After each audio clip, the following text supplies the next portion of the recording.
Welcome back to English Avenue. Learning English through storytelling is one of the best ways to improve your language skills.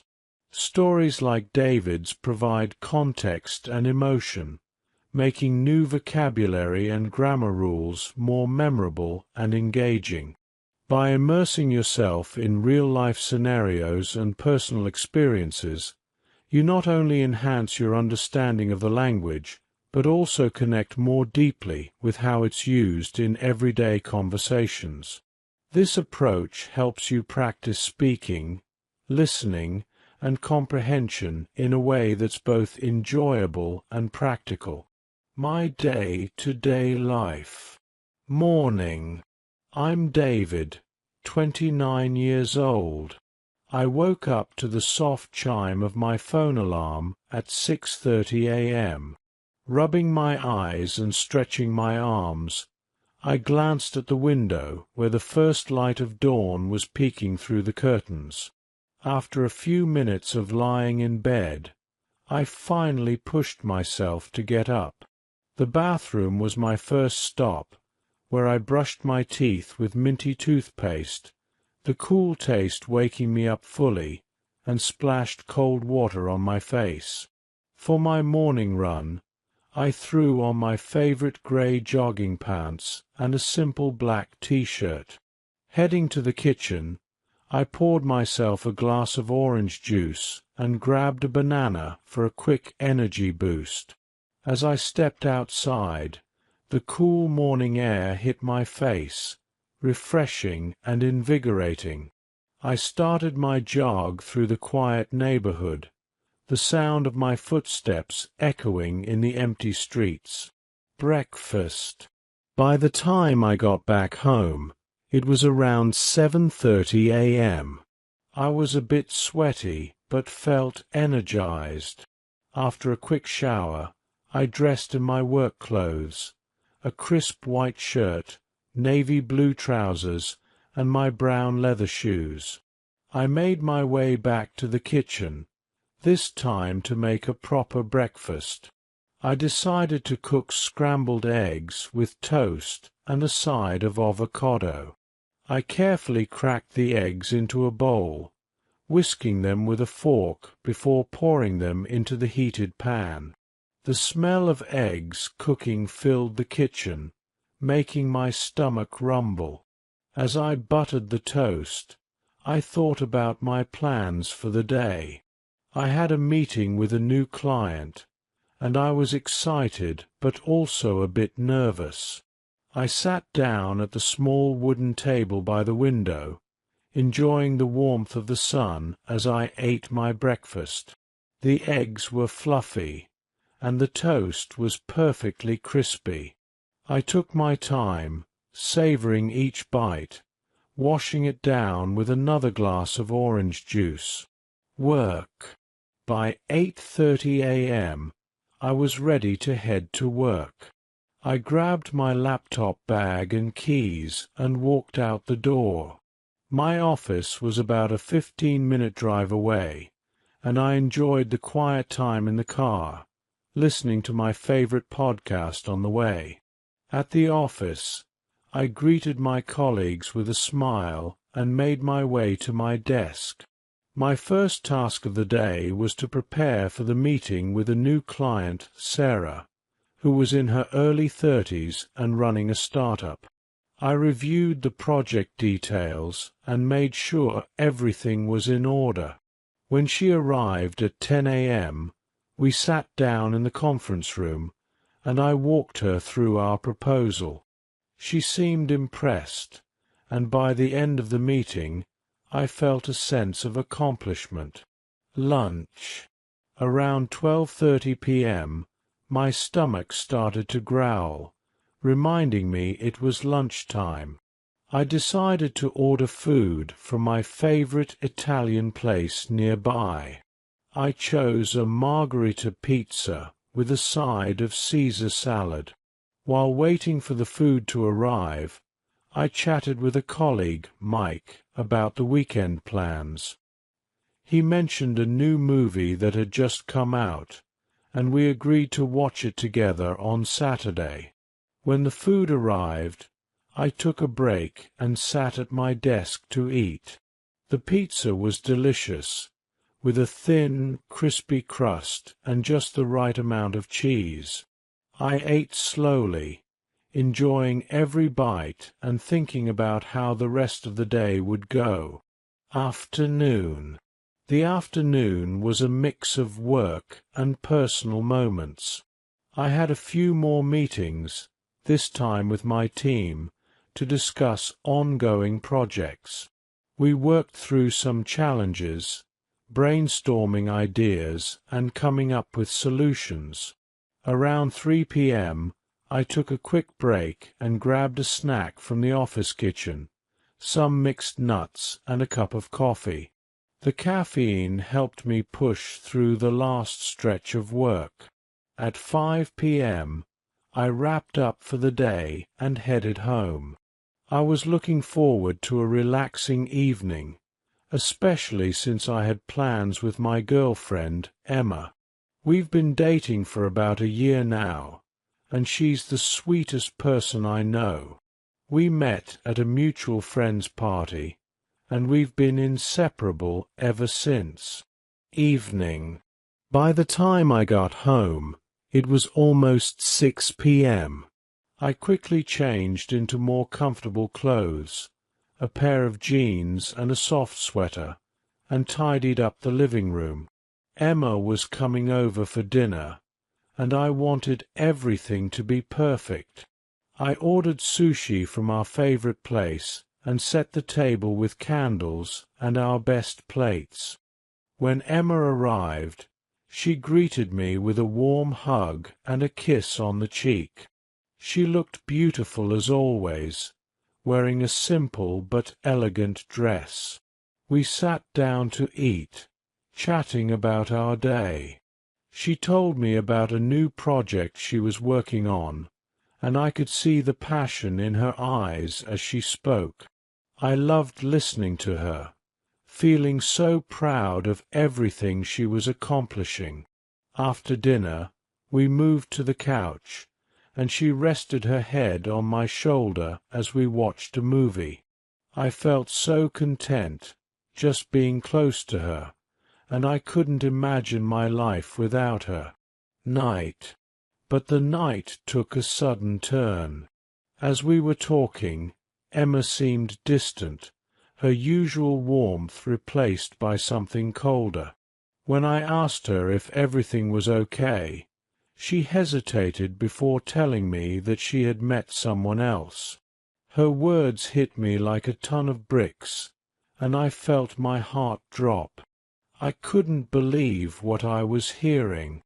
She said she didn't want to hurt me, but she couldn't lie any more. I sat there in silence, trying to process what she was saying. I felt a mix of anger, sadness, and disbelief. How could this be happening? We had so many plans, so many dreams. The evening, which had started so perfectly, ended in heartbreak. I walked her to the door, and she left without another word. The apartment felt so empty, so quiet, after she was gone. Weekend. The next day was Saturday, but it didn't feel like a weekend.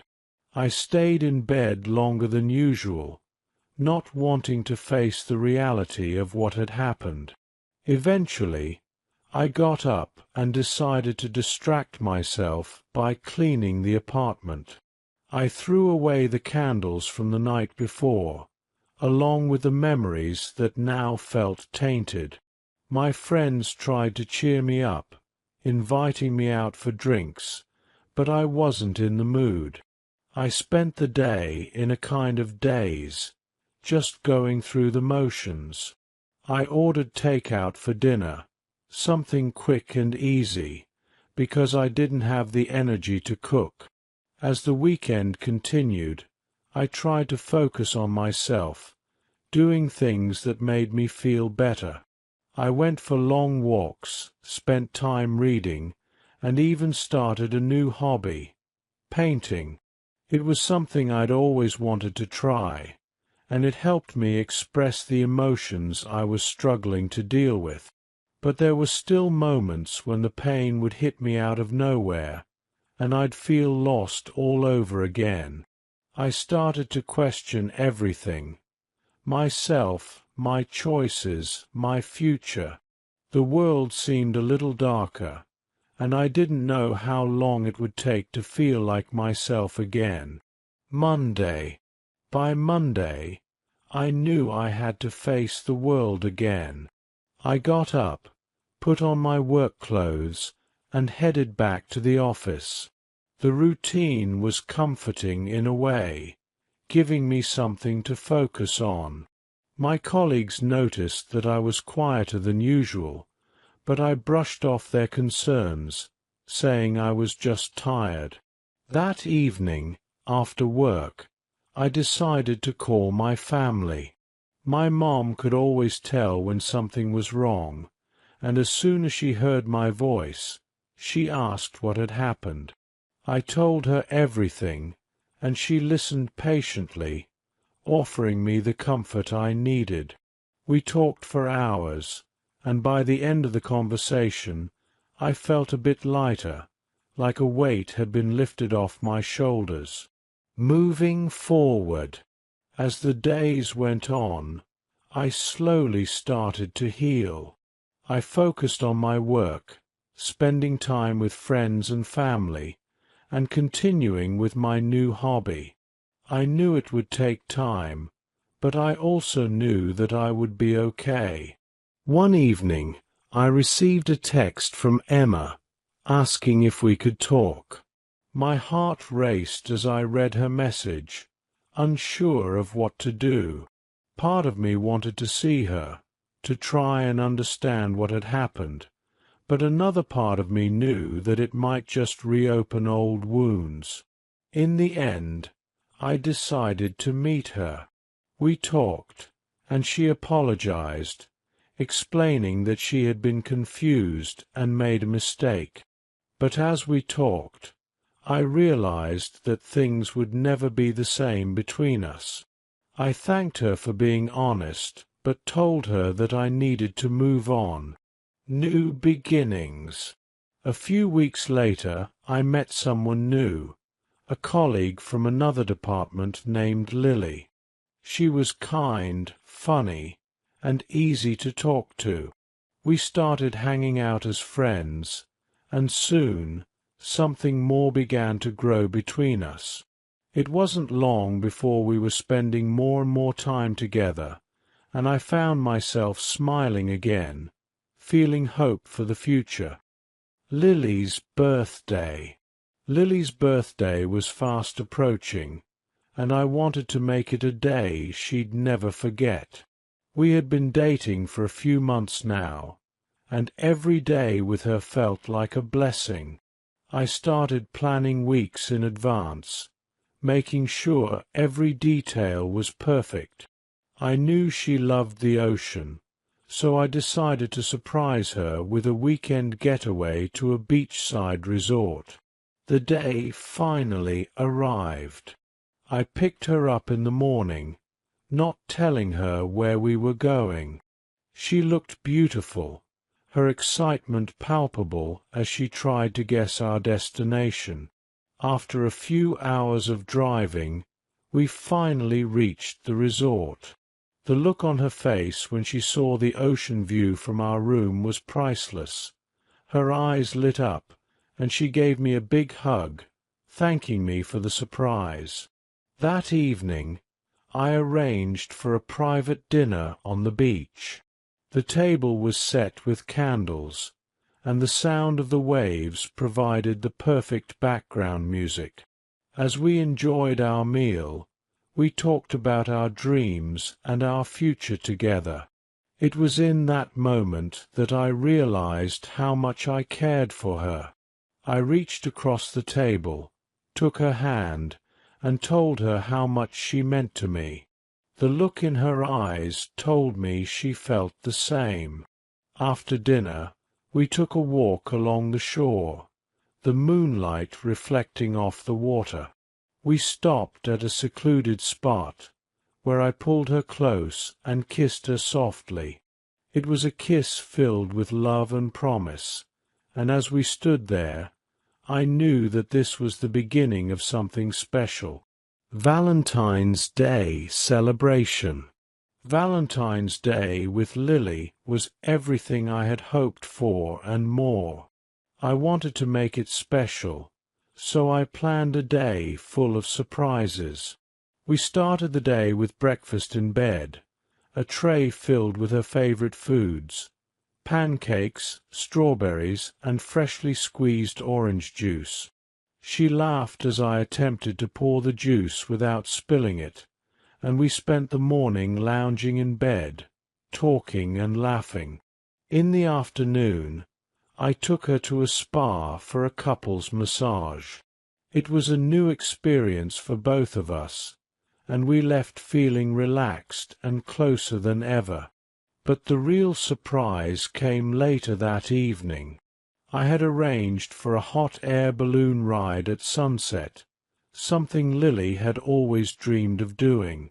As we ascended into the sky, the world below us seemed to disappear. The view was breathtaking, fields and forests stretching out as far as the eye could see, bathed in the golden light of the setting sun. Lily was speechless, her eyes wide with wonder. I wrapped my arms around her, holding her close as we floated through the sky. In that moment, it felt like we were the only two people in the world. As the sun dipped below the horizon, I pulled out a small box from my pocket. Inside was a bracelet I had chosen for her, engraved with the coordinates of the place where we had our first date. When she saw it, her eyes filled with tears, and she hugged me tightly. It was a perfect moment, one that I knew we would both remember for the rest of our lives. Intimate moments. Our relationship deepened with time, and so did our connection. We shared many intimate moments, both physically and emotionally. One night, after a long day, we found ourselves curled up on the couch, talking about everything and nothing. The conversation flowed effortlessly, as it always did with Lily. We talked about our childhoods, our fears, our hopes for the future. At some point, the conversation shifted to love. Lily looked at me, her eyes soft, and asked me when I first knew I was falling for her. I smiled, thinking back to our first few dates, and told her about the time we spent an entire evening talking at a small cafe, completely losing track of time.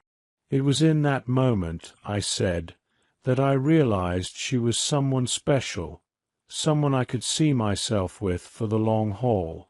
She smiled, leaning in to kiss me, and the world seemed to fade away. There was something incredibly tender about being so open with someone, about sharing parts of yourself that you usually keep hidden. We moved to the bedroom, where we continued to explore that connection. It wasn't just about the physical act. It was about trust, vulnerability, and the deep bond we were building. Every touch, every kiss was a reminder of the love we were creating together, the power of forgiveness. But as with any relationship, there were challenges.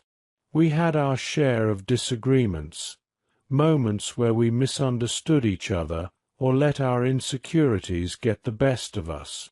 There was one particular argument that stands out in my mind. It was over something small, something that didn't really matter in the grand scheme of things, but at the time it felt huge.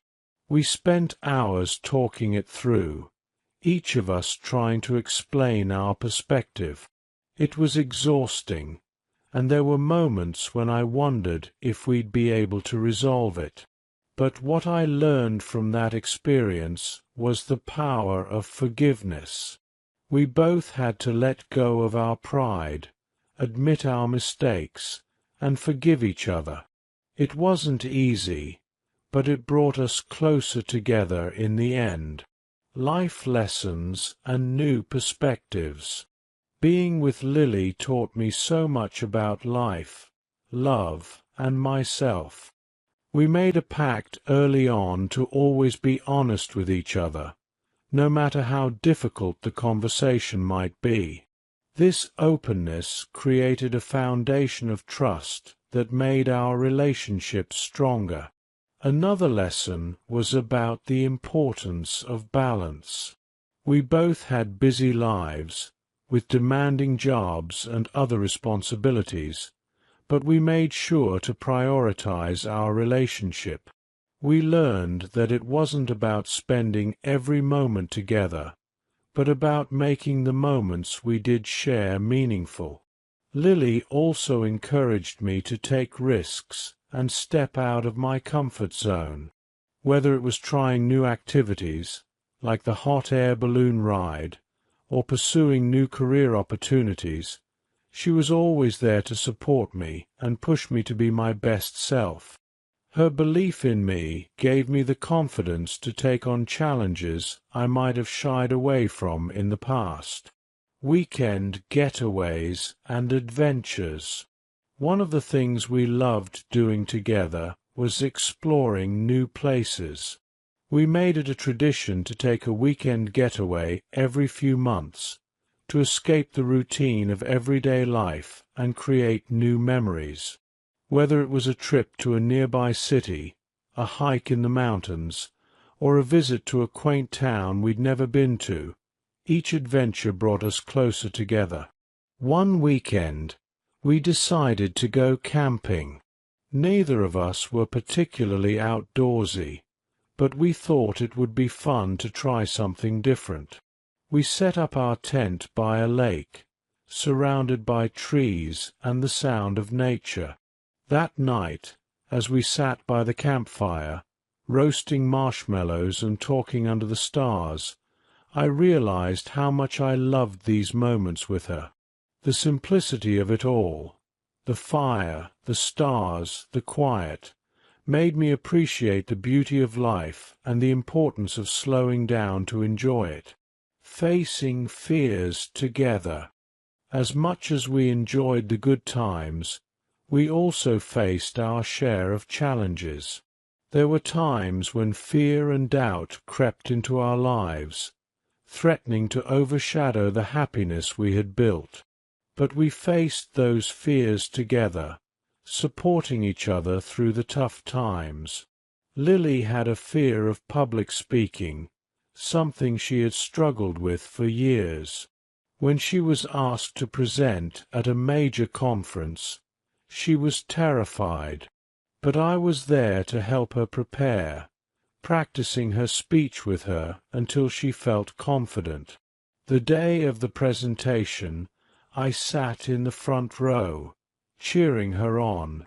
When she finished, the applause was deafening, and the look of pride on her face made it all worth it. I had my own fears too, fear of failure, fear of losing the people I loved. But with Lily by my side, I learned to face those fears head-on. She reminded me that it was okay to be scared, that fear was a part of life, but it didn't have to control me. Together, we learned that facing our fears made us stronger, both individually and as a couple. Valuing the present. One of the most valuable lessons I learned from my relationship with Lily was the importance of living in the present. We often get caught up in worrying about the future or dwelling on the past, but Lily taught me to appreciate the here and now. There was a day when we were walking in the park, and she stopped suddenly to admire a flower. It was such a small, simple thing, but she found so much joy in it. She looked at me and said, "Sometimes we're so busy thinking about tomorrow that we forget to enjoy today." That moment stuck with me, and I've tried to live by that philosophy ever since. Conclusion. Life is a journey, full of twists and turns, joys and sorrows, love and loss. My time with Lily was filled with beautiful moments, life lessons, and the kind of love that changes you. But as life goes on, things change, and we learn to adapt, to grow, and to keep moving forward. In the end, it's the people we love, the experiences we share, and the lessons we learn that shape who we are. And as I continue on this journey, I carry those memories and lessons with me, knowing that they've made me a better person.